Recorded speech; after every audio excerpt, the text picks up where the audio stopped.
Sebelum kita memulai ibadah, izinkan saya, mungkin banyak saudara yang merayakan Imlek. Jadi, Sinchun Kyonghi. Kyonghi ya.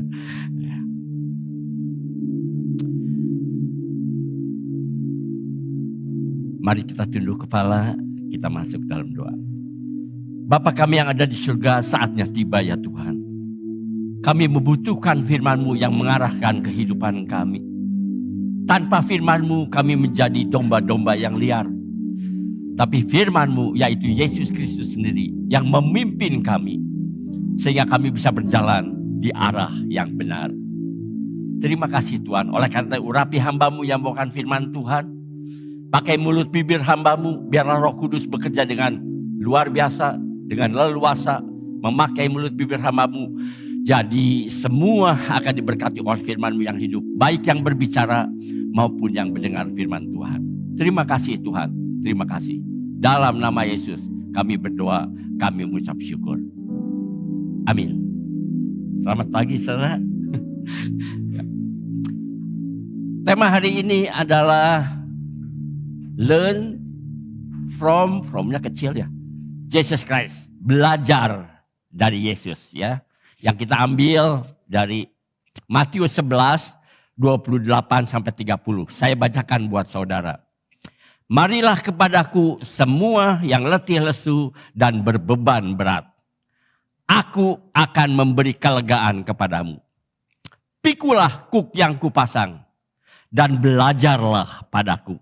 Karena apa? Karena aku lemah lembut dan rendah hati dan jiwamu akan mendapat ketenangan. Sebab kuk yang kupasang itu enak dan bebanku pun ringan. Ada 4 hal saudara yang akan kita renungkan hari ini. Yang pertama, letih lesu berbeban berat. Apa yang dimaksud dengan letih lesu berbeban berat?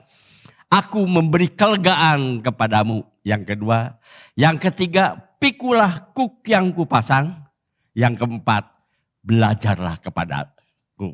Learn from Jesus Christ. Yang pertama, kita mulai. Yang pertama, letih lesu dan berbeban berat. Ada banyak kata-kata Yesus yang menenangkan hati umatnya di Alkitab, saudara. Tapi menurut Alexander McLaren, salah satu penafsir Alkitab, kata-kata Yesus yang paling menenangkan, yang menenteramkan adalah undangan dari Yesus. Yesus mengundang, marilah kepadaku semua yang letih lesu dan berbeban berat. Aku akan memberi kelegaan kepadamu.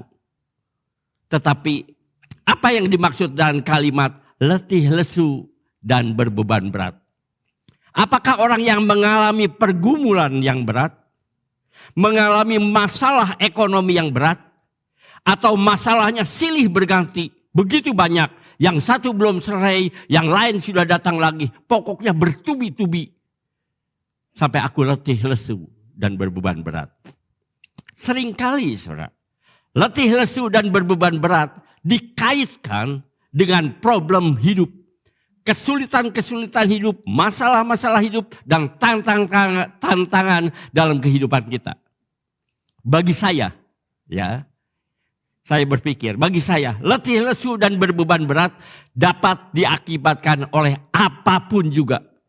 Apa saja bisa membuat kita letih lesu dan berbeban berat. Oleh karena itu, datanglah kepada Yesus dan Yesus akan memberi kelegaan kepadamu. Tapi pada waktu saya baca beberapa penafsir Alkitab, mereka menafsirkannya tidak seperti itu, saudara. Tidak seperti itu, saya heran, saudara. Mereka berkata, Yesus bukan sedang bicara tentang penderitaan karena masalah atau problem dalam kehidupan kita. Bukan begitu menurut mereka kebanyakan. The Here, salah satu penafsir Alkitab berkata, problem tentang kehidupan terlalu luas, terlalu macam-macam, terlalu ratusan atau ribuan jenis problemnya. Apa saja bisa demikian. The Here berkata, yang dimaksud letih lesu dan berbeban berat adalah peraturan-peraturan agama yang dikaitkan dengan hukum Taurat. Jumlahnya ada 613 peraturan. Dan setiap peraturan dijabarkan, didetailkan, diperinci, kemudian dibebankan kepada kita. Itulah yang disebut beban yang berat. Beban yang berat. Albert Barnes, salah satu juga penafsir Alkitab, berkata, kata-kata Yesus terutama ditujukan kepada orang Yahudi. Siapa kata-kata ini terutama diajukan untuk ke orang Yahudi yang menderita karena peraturan-peraturan dari ahli-ahli Taurat dan orang-orang Farisi. Saya ambil 2 contoh dulu, saudara. Ini kata-kata Tuhan Yesus. Matius 23 ayat 4. Mereka mengikat beban-beban berat, lalu meletakkannya di atas batu, di atas bahu orang, tapi mereka sendiri tidak mau menyentuhnya. Siapa yang tidak mau menyentuh ahli Taurat? Ya, tidak mau menyentuhnya. Mereka hanya memberi beban-beban berat, lalu meletakkan di bahu orang. Lukas 11 ayat 46. Tetapi ia menjawab, ia itu Yesus. Tetapi ia menjawab, celakalah kamu juga hai ahli-ahli Taurat. Sebab kamu meletakkan beban-beban yang tak terpikul pada orang. Tapi kamu sendiri tidak menyentuh beban itu. Dengan satu jari pun tidak. Dia kasih beban berat tapi dia sendiri satu jari pun tidak. Saya ambil sebagian kecil, saudara. Beberapa peraturan agama yang membuat hidup kita beban berat. Membuat hidup kita begitu rumit. Hari Sabat tidak boleh bawa beban. Itu aturannya. Dia jabarkan. Tapi sampai berapa berat, saudara, yang disebut sebuah beban? Beban bisa termasuk memakai ban pinggang. Itu beban. Tidak boleh pakai ban pinggang akhirnya. Dia ada-ada, saudara. Ya. Tidak boleh pakai gigi palsu yang semuanya. Itu beban, kata dia. Karena itu berarti membawa beban. Kita tidak boleh makan telur kalau ayam itu bertelur pada hari Sabat. Jadi rumit, saudara. Pada hari Sabat kita tidak boleh bawa jarum atau pisau yang tajam-tajam. Yesus membuat segala sesuatunya begitu simpel, begitu mudah, tapi ahli Taurat, saudara. Membuat segala sesuatunya menjadi rumit dan sulit, dan itu yang menjadikan orang-orang Israel berbeban berat, letih lesu dan berbeban berat. Ternyata agama dengan seluruh hukumnya, dengan seluruh aturannya, dengan seluruh tata tertibnya, membuat hidup menjadi letih lesu dan berbeban berat. William Barclay berkata, agama selalu mengatur harus beginilah, harus begitulah, jangan beginilah, jangan begitulah, membuat hidup kita menjadi rumit. Hukum agama, peraturan agama, tata tertib agama, itulah yang dimaksud dengan membuat hidup menjadi letih lesu dan berbeban berat. Menurut banyak penafsir Alkitab. Seorang hamba Tuhan sedang makan di warung di Kute, di Pulau Bali. Rupanya hamba Tuhan itu ada pelayanan di Bali, jadi dia pergi ke Bali beberapa hari. Seorang ibu yang ada di warung berkata, Bapak agamanya apa? Kristen. Oh, enak ya kalau jadi orang Kristen. Saya sih agamanya Hindu. Seringkali upacara lagi. Untuk sesajen nih, untuk sesajen setiap hari. Beli bunga lagi setiap pagi. Upacara kan pakai duit. Beli bunga kan pakai duit. Kalau warung lagi sepi itu gimana jadinya? Katanya. Peraturan agama, tata tertib agama seringkali memberatkan pengikutnya. Yang kedua, saudara, aku memberikan kelegaan kepadamu. Yesus berkata, marilah kepadaku semua yang letih lesu dan berbeban berat. Aku akan memberi kelegaan kepadamu. Aku, Yesus sendiri yang akan memberi kelegaan kepadamu. Jadi bukan orang lain, saudara. Yesus sendiri yang bisa memberikan kelegaan kepadamu.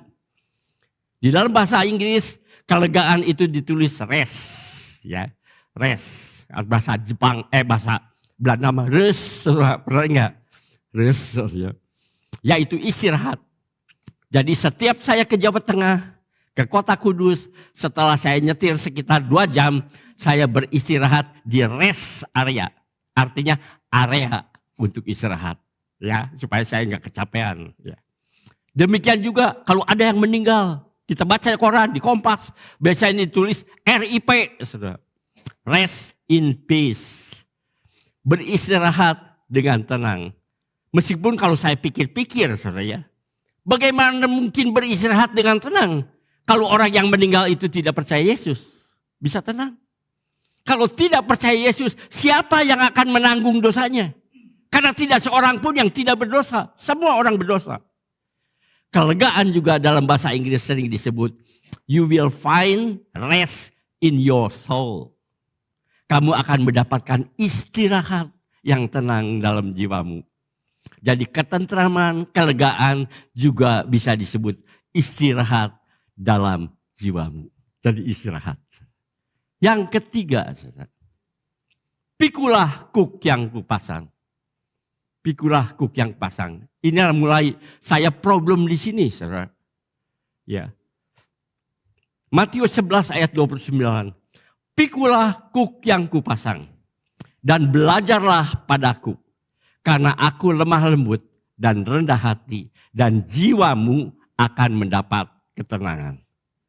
Di dalam versi NIV, saudara, dikatakan, take my yoke upon you and learn from me. For I'm gentle and humble in heart, and you will find rest for your soul. Kamu akan mendapatkan istirahat untuk jiwamu. Pikulah kuk yang kupasang. Kuk itu apa, saudara? Ya, pikulah kuk yang kupasang. Kuk itu apa? Lihat gambar ini, saudara. Ya, tuh ada gambar panah kan? Menunjukkan kuk itu, saudara. Jadi kuk itu beban. Beban yang ditaruh di atas tengkuk lembu. Mari kita bandingkan dengan kisah para rasul 15 ayat 10. Kisah para rasul. Kalau demikian, mengapa kamu mau mencobai Allah dengan meletakkan pada tengkuk murid-murid itu suatu kuk? Artinya suatu beban yang tidak dapat dipikul, baik oleh nenek moyang kita maupun oleh kita sendiri. Jadi arti kuk itu di sini adalah kiasan, saudara. Bukan kita benar-benar dikasih kuk kayu, bukan. Bukan benar-benar hurufiah seperti kuk lembu. Tapi suatu pengajaran atau aturan-aturan agama yang menjadikan beban berat bagi kehidupan kita. Zaman para rasul ada pengajar-pengajar yang mengatakan bahwa keselamatan bukan hanya karena iman saja, perlu juga yang lain. Tapi harus ditambahkan dengan ketaatan, kesetiaan pada hukum Taurat. Para rasul berkata, mengapa kamu mencobai Allah dengan meletakkan kuk pada tengkuk murid-muridnya? Ditambahin, saudara. Dijabarkan. Diperinci, yang akhirnya jadi kacau semua. Setelah Yesus mengundang, marilah kepadaku semua yang letih lesu dan berbeban berat. Aku akan memberi kelegaan kepadamu. Kemudian Yesus berkata, pikulah kuku dan belajarlah kepadaku. Artinya, saudara, setelah kita datang memenuhi undangan Yesus, karena Yesus undangan Yesus, ya, artinya setelah kita datang memenuhi undangan Yesus, Yesus meletakkan kuk. Yesus meletakkan beban pada tengkuk kita, pada diri kita untuk kita pikul. Dulu saya bingung, saudara. Saya pernah ngerenungkan. Dulu saya bingung dengan perintah Yesus itu. Setelah orang-orang menerima kuk dari orang-orang Farisi dan ahli Taurat, mereka merasa letih karena diberi kuk. Mereka merasa letih, lesu dan berbeban berat. Kemudian Yesus mengundang mereka datang. Karena Yesus akan memberikan kelegaan pada mereka. Apa yang Yesus katakan kemudian? Pikulah kuk yang kupasang. Artinya, saudara, saya merenang. Artinya, setelah mereka menerima kuk dari ahli-ahli Taurat, mereka dibebani lagi kuk dari Yesus. Betul tidak?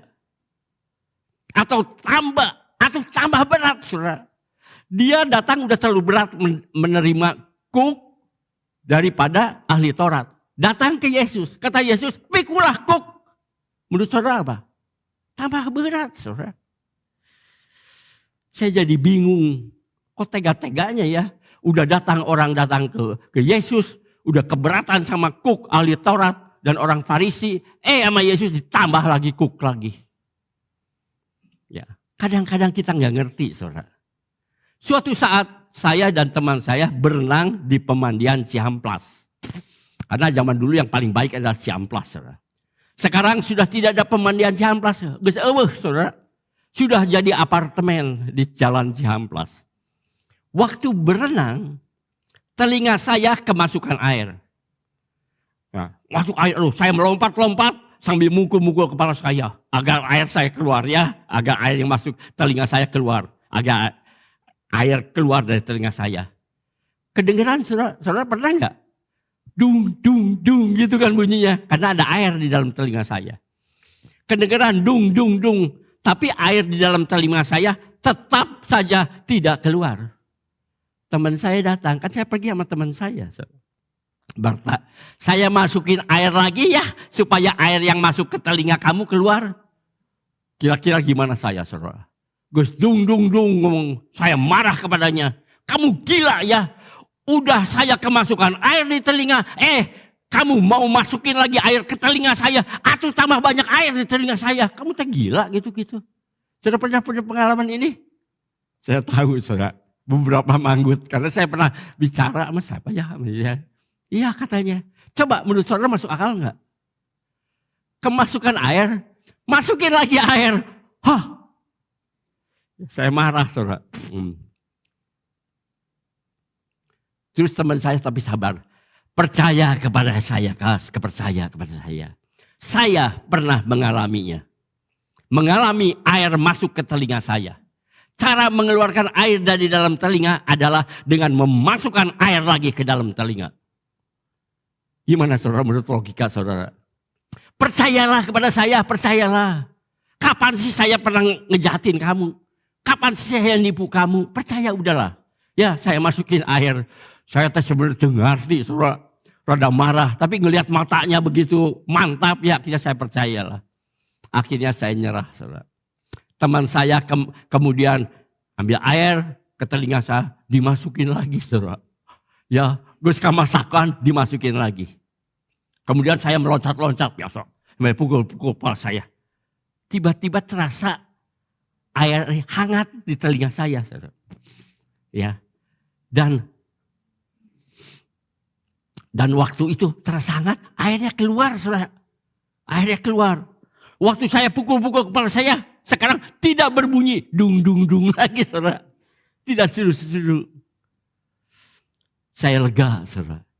Air yang di dalam telinga saya sudah keluar. Sekarang saya tanya, gimana menurut cara logika, saudara? Saya nggak ngerti, saudara. Tuhan seperti ngasih tahu, bagian kamu tidak mengerti itu nggak ngomong. Tapi begitu aku bilang, aku kasih kuk lagi, ribut kamu katanya. Aku tambah berat, aku tambah berat. Bukankah orang yang letih lesu dan berbeban berat ketika menerima kuk orang Farisi dan ahli Taurat. Tapi setelah ditambahkan kuk Yesus, orang merasa lega karena kuk Yesus itu enak. Kuk Yesus itu juga ringan. Ingat saudara. Percaya kepada Yesus. Jangan terutama pakai pengertian. Saya juga pakai pengertian gitu. Ngerti sampai sekarang. Geus kolot kieu saudara. Dimasukin air, dikasih lagi masukin air. Siapa yang di sini pernah tahu tentang hal ini? Bisa katakan saya pengen tahu. Tuh, ternyata banyak saudara. Ya, sama saya juga. Saya juga marah-marah waktu itu. Ya. Yuk kita ingat ayat ini. Yesaya 55 ayat 8 sampai 9. Sebab rancanganku bukanlah rancanganmu dan jalanmu bukanlah jalanku. Demikianlah firman Tuhan. Seperti tingginya langit dari bumi, demikian tingginya jalanku dari jalanmu dan rancanganku dari rancanganmu. Oleh karena itu, saudara, marilah kita sambut undangan dari Yesus dengan penuh iman. Bukan dengan penuh pengertian, saudara.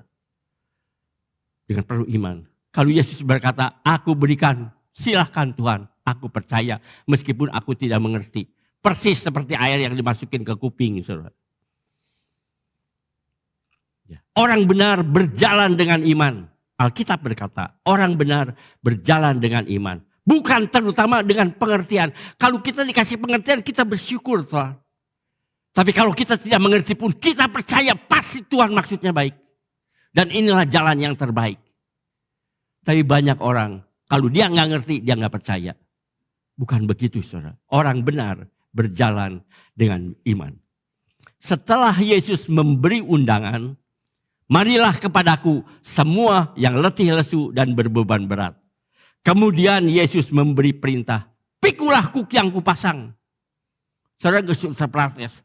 Iya guys, keberatan ditambah kuk lagi, kumaha sih? Percaya kepada Yesus. Kemudian Yesus memberi perintah, pikulah kuk yang kupasang. Ingat, bukan kuk yang orang lain pasang. Tuh yang dipasang sama orang Farisi, jadi berat, saudara. Tapi kuk yang Yesus pasang, dan belajarlah kepadaku, dan jiwamu akan mendapat ketenangan. Waktu sampai sini saya kadang-kadang heran juga, saudara. Kalau Yesus kasih kuk apa, saudara? Ampunilah musuhmu. Kira-kira menurut saudara enteng? Tapi kenapa kita bisa melaksanakannya? Oke, sekarang keempat. Belajar pada Yesus. Hayu kita belajar pada Yesus. Jangan belajar pada guru-guru untuk ahli Taurat dan segalanya. Belajar pada Yesus. Belajar dengan penuh iman, saudara. Sebab kuk yang kupasang itu enak dan bebanku pun ringan. Dalam Alkitab bahasa Indonesia sehari-hari, bis, dikatakan perintah-perintahku menyenangkan. Sampai saat itu kembali lagi otak saya berkata, menyenangkan kumaha, mengampuni musuh kita, itu menyenangkan, itu entang. Itu menyenangkan. Mulai protes persis seperti air tadi, saudara. Ya. Sebab kuk yang kupasang itu enak dan bebanku ringan. Dalam Alkitab bahasa Indonesia sehari-hari dikatakan, perintah-perintahku menyenangkan dan bebanku yang kutanggungkan kepadamu itu ringan. Saya mulai ngehulang lagi, saudara. Bukankah Yesus sering memberikan kuk itu?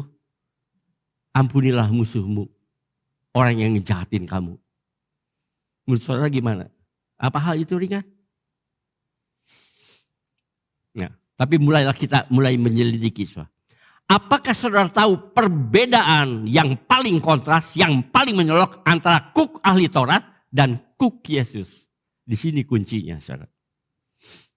Kuk ahli Taurat itu mengada-ada. Cari-cari alasan, saudara. Mencari-cari. Sedangkan kuk Yesus diberikan dengan penuh kasih. Bukan mengada-ada atau mencari-cari. Bukan, saudara. Inilah contoh kuk dari orang Farisi dan ahli Taurat. Kalau seperti tadi saya katakan. Kalau kita makan telur dari ayam yang bertelur pada hari Sabat, maka kita berdosa. Ya kira-kira masa makan telur kudu diselidiki. Itu bertelurnya pada hari Sabat atau enggak? Coba. Kan jadi rumit semuanya. Kita tidak boleh bawa jarum dan pakai ban pinggang pada hari Sabat. Karena itu beban dan itu dosa. Coba saudara pikirkan. Gimana orang gak akan berbeban berat, saudara? Bukankah itu kuk atau peraturan yang mengada-ada? Tetapi Yesus memberikan kuk dengan kasih. Yaitu untuk kebaikan kita. Yang kedua, saudara. Perbedaan antara kuk ahli Taurat dan kuk Yesus. Yesus memberikan teladan dan ia sendiri melakukan apa yang diperintahkan. Itu maksud kita belajar pada Yesus. Belajar pada Yesus. Yesus memerintahkan doakan orang yang menjahati kamu dan Yesus sendiri mendoakan orang-orang yang menyalibkan dia. Belajar sama Yesus. Apa yang diomongin itu juga yang dilakukan. Konsekuen. Ya, belajar pada Yesus. Biarlah kita juga menjadi orang yang konsekuen. Apa yang kita perintahkan itu juga yang kita lakukan.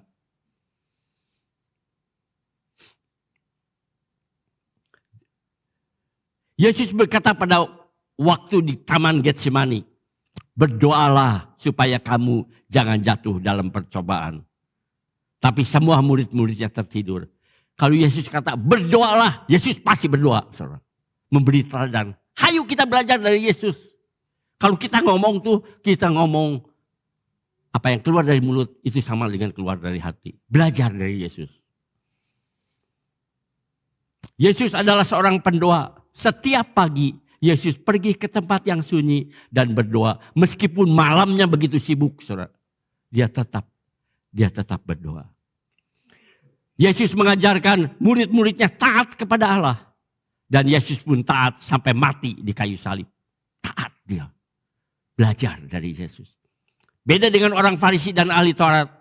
Mereka memberikan aturan-aturan yang berat kepada mereka. Tapi dia sendiri tidak melakukannya. Mereka memberikan aturan-aturan yang berat. Tapi mereka sendiri pun tidak mau menyentuhnya. Bahkan tidak menyentuhnya. Dengan satu jari pun tidak. Yang ketiga, saudara. Yesus memberikan perintahnya dengan penuh kasih.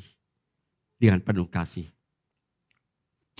Ada seorang gadis, saudara, dijodohkan atau dipaksa menikah oleh orang tuanya.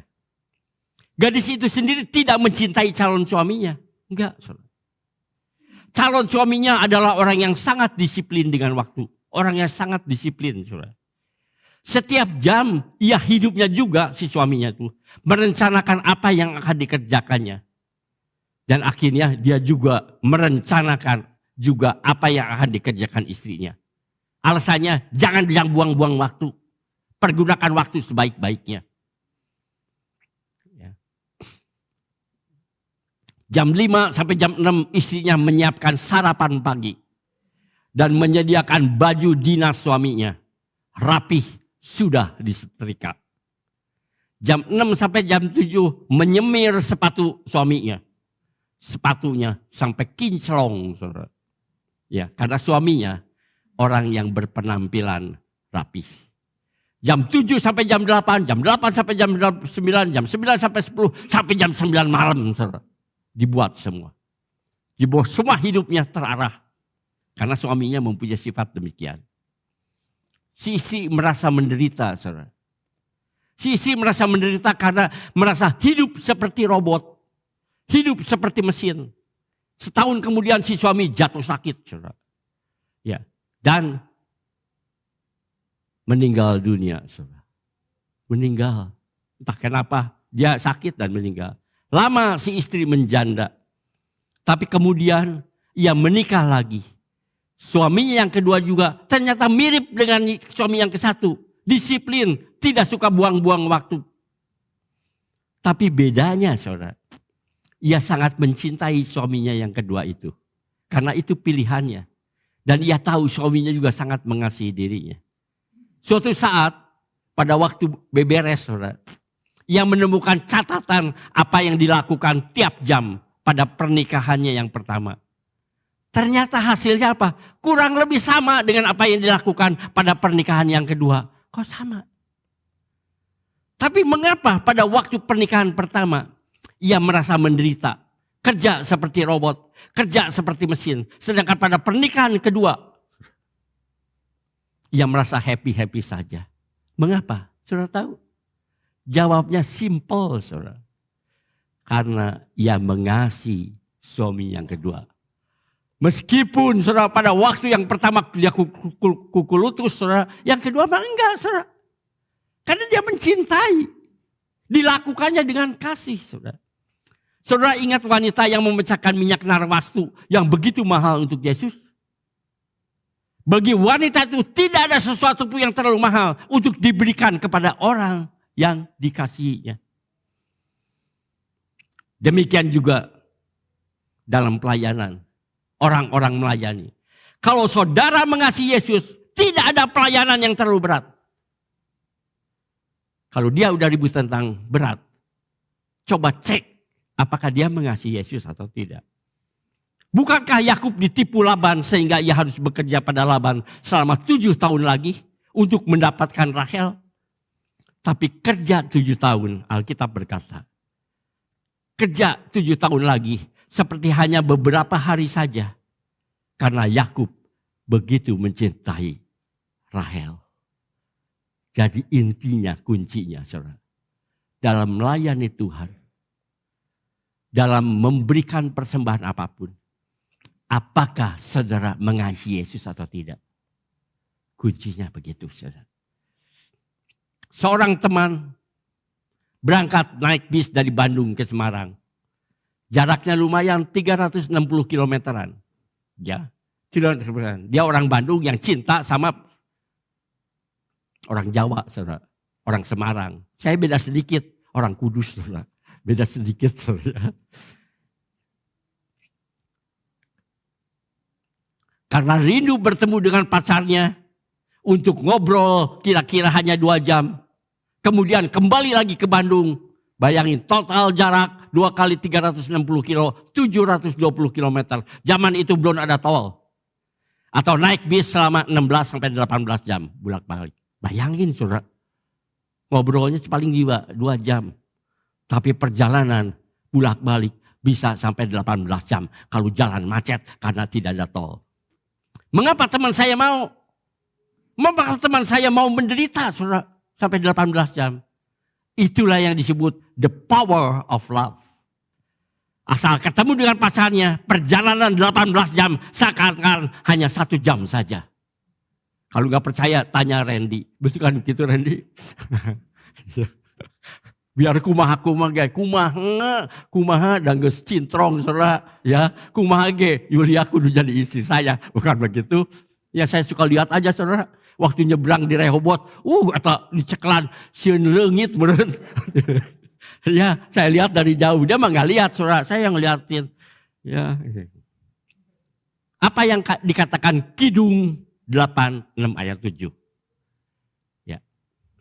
Karena cinta kuat seperti maut, kegairahan gigih seperti dunia orang mati. Nyalanya adalah nyala api, seperti nyala api Tuhan. Air yang banyak tak dapat memadamkan cinta. Sungai-sungai yang besar tidak dapat menghanyutkannya. Itulah kekuatan cinta. Itulah kekuatan kasih. Kalau saudara cinta Tuhan, pelayanannya bagaimanapun beratnya menjadi ringan. Setelah Yesus berkata, pikulah kuk yang kupasang dan belajarlah padaku. Belajar apa saudara? Ya belajar dari apa yang dilakukan Yesus. Terutama belajar untuk lebih mengenal kasih Yesus. Setiap kita mulai merenungkan kasih Yesus. Bukan main saudara. Tidak akan mungkin bisa kita percaya. Bagaimanapun besarnya kasih kita kepada Yesus. Kasih Yesus tetap lebih besar daripada kasih kita kepada Yesus. Kasih Yesus kepada kita jauh lebih besar. Nyawanya pun dia berikan kepada kita. Istilah bahasa Inggrisnya mah, Yesus mengasihi kita pol-polan, saudara. Betul enggak? Dulu mah sering tuh mama saya pol-polan, sekarang mah enggak, jarang ya kata-kata itu ya. Tapi saudara ngerti. Yesus mengasihi kita pol-polan, bahkan nyawanya pun diberikannya untuk keselamatan kita. Dalam Yohanes 14 ayat 15. Jikalau kamu mengasihi aku, katanya, kamu akan menuruti segala perintahku. Jadi bagaimana kita menuruti perintah Yesus? Hanya satu, jikalau kamu mengasihi aku. Bukan teori yang lain-lain, saudara. Orang yang mengasihi Yesus akan menuruti segala perintah-perintahnya. Kalau Yesus berkata, kasihilah musuhmu. Sejujurnya, saudara. Kita tidak mungkin bisa mengampuni musuh kita. Yang membuat hidup kita begitu menderita. Yang begitu membuat hidup kita begitu kesakitan, saudara. Dia begitu merugikan kita. Tapi Yesus berkata, kasihilah musuh. Tapi karena kita mengasihi Yesus, maka kita akan menuruti segala perintahnya. Seperti ayat tadi. Kita akan mengampuninya. Jadi kita mengampuni dia karena apa? Karena kasih kita kepada Yesus. Membuat kita mengampuni. Tanpa kasih Yesus gak mungkin kita mengampuni. Itu yang disebut the power of love. Jadi bagi orang yang mengasihi Yesus, tidak ada perintah yang terlalu berat. Semuanya yang berat itu jadi ringan dan menyenangkan. Bagi orang yang mengasihi Yesus, tidak akan sukar untuk lepas dari ikatan dosa. Saudara pernah dosa? Buat laki-laki mungkin nonton film porno, berjudi dan sebagainya. Bagi orang yang mengasihi Yesus tidak akan sukar untuk lepas dari ikatan dosa. Bagi laki-laki biasa dosa yang susah lepas adalah dosa pornografi, dosa judi. Dosa yang sukar untuk dilepaskan. Dalam bimbingan pranikah saya sering berkata, hati-hati ya kalau kamu lihat calonmu suka berjudi. Nanti di mana dia stres, di mana dia depresi, pasti dia judi lagi. Saya selalu nasihatkan gitu. Makanya saya cek di situ, apakah dia salah satu dosa yang susah lepas adalah berjudi. Hati-hati karena dosa berjudi itu sukar untuk dilepaskan. Di mana dia dalam keadaan depresi, dia akan pergi untuk berjudi lagi. The hearer yang tadi saya berkata, kasih menjadikan setiap beban, setiap kuk Yesus menjadi ringan. Iya. Siapa yang bisa berkata kok mengampuni musuh adalah gampang? Sedangkan Yesus bilang, ringan kalau kamu mengasihiku seperti aku mengasihi kamu, ya semuanya jadi ringan.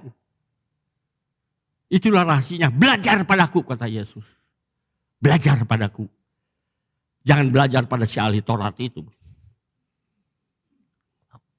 William Barclay berkata, seorang rabi mengatakan bebanku sudah menjadi nyanyianku. Kenapa pada waktu kita menderita, kita bilang bebanku, penderitaanku, suatu nyanyian bagi aku. Bukan berarti beban itu tidak berat, saudara. Tapi beban itu kupikul dalam kasih Kristus. Kasih itulah yang membuat beban yang berat menjadi ringan. Membuat kita bilang, Tuhan, aku patut menderita. Aku hidup seperti Engkau Tuhan, Engkau pun menderita. Dan kalau diberkati hidup seperti Yesus, saudara. Ya. Hidup dalam penderitaan. Dia begitu tenang. Karena dia tahu, saudara. Pada waktu dia menderita, hidupnya persis seperti Yesus. Bukankah ada pujian seperti Yesus, seperti Yesus. Pada waktu apa, saudara? Pada waktu kita menderita. Ada orang yang berkata, ketika beban itu harus aku tanggung, aku bersyukur. Aku makin menyerupai Yesus. Bersyukur, saudara. Itu yang membuat ringan. Apa beban itu ringan? Tidak, sama sekali tidak. Tapi kita merasakan penderitaan Yesus. Kita menderita karena Yesus. Aku bersyukur aku semakin menyerupai Yesus. Yesus adalah kebanggaanku. Yesus adalah sukacitaku. Yesus adalah segala-galanya bagiku. Jadi kalau aku menderita kepada Yesus, aku tuh menderita seperti Yesus. Hidupku seperti Yesus. Itu yang membuat kita ringan. Saudara. Seorang kakak, ini cerita di Jepang. Saudara. Seorang kakak yang menggendong adiknya yang lumpuh. Adiknya gak bisa jalan. Saudara. Jadi gak bisa jalan-jalan keluar. Adiknya yang lumpuh pergi ke taman. Kakaknya baik, suka dibawa ke taman. Orang-orang berkata, kamu menggendongnya apa gak berat? Adik kamu juga udah gede. Dia bilang apa? Ia adalah adikku, aku mengasihinya. Ia tidak berat kok, dia adikku, aku mengasihinya. Lihat kalau mengasihi yang berat, jadi rasanya gak berat. Dia ingat kalau aku tidak mengendongnya ke taman, dia akan tetap tinggal di dalam rumah. Betapa jenuhnya kalau dia tetap di dalam lingkaran tembok rumah. Oleh karena aku bawa untuk menghibur dia. Aku mengasihi karena dia adalah adikku. Enggak berat kok, enggak berat katanya. Enggak berat. Ia tidak berat kok, supaya ia tidak jenuh, tinggal terus menerus di rumah. Kasihan adikku. Itulah sebabnya Yesus berkata, belajarlah daripadaku. Kasih Yesuslah yang membuat beban berat menjadi ringan. Kalau kita katakan kepada orang lain, kasihlah musuhmu, mana mungkin, saudara. Itu akan sangat memberatkan kita. Tapi setiap kita melihat kasih Yesus yang jauh lebih besar daripada kita mengasihi Yesus, itu membuat beban yang berat menjadi ringan. Jadi orang itu berkata, aku mengampunimu karena dorongan kasih Yesus. Aku pada waktu Yesus mati juga, aku mungkin lagi jahat-jahatnya, saudara. Tapi Yesus mengasihiku. Jadi Mengapa kita melakukan kebaikan? Karena dorongan kasih Yesus. Bukan usaha kita. Dorongan kasih Yesus. Membuat beban berat menjadi beban ringan. Amin. Saya undang saudara bangkit berdiri. Kita akan mengakhiri khotbah kita.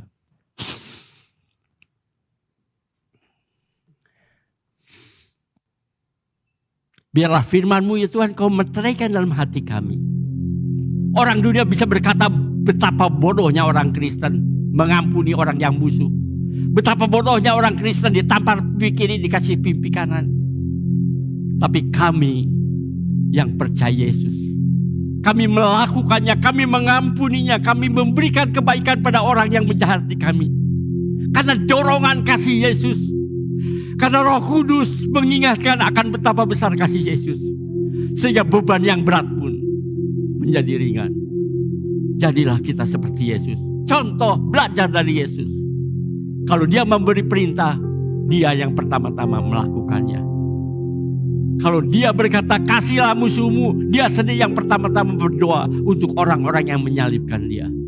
Mari kita belajar dari Yesus. Biarlah firman-Mu Kau meteraikan dalam hati kami. Dan kami tahu dengan kekuatan sendiri kami tidak mungkin bisa melakukannya. Tapi biarlah kasih Tuhan, dorongan Roh Kudus membuat kami bisa melakukannya. Mungkin pada waktu itu kami menderita, tapi kami menderita dengan penuh rasa syukur. Karena kami ikut serta dalam penderitaan Yesus. Kita menjadi seperti Yesus. Dan hal itu memberi kekuatan bagi kita. Memberikan hiburan bagi kita. Sudah seharusnya kita makin lama makin seperti Yesus. Terima kasih Tuhan. Terima kasih. Kami akhiri ya Tuhan ibadah ini dengan penuh rasa syukur. Hanya dalam satu nama, Yesus Kristus, Juru Selamat dan Penebus kami yang hidup. Dan sekarang saudara, marilah kita angkat tangan kita. Kiranya berkat dari Allah Bapa, kasih karunia damai sejahtera dan sukacita daripada Tuhan Yesus, dan persekutuannya Roh Kudus menyertai saudara-saudara dari pagi hari ini sampai Maranatha, kedatangan Tuhan Yesus yang kedua kali. Amin.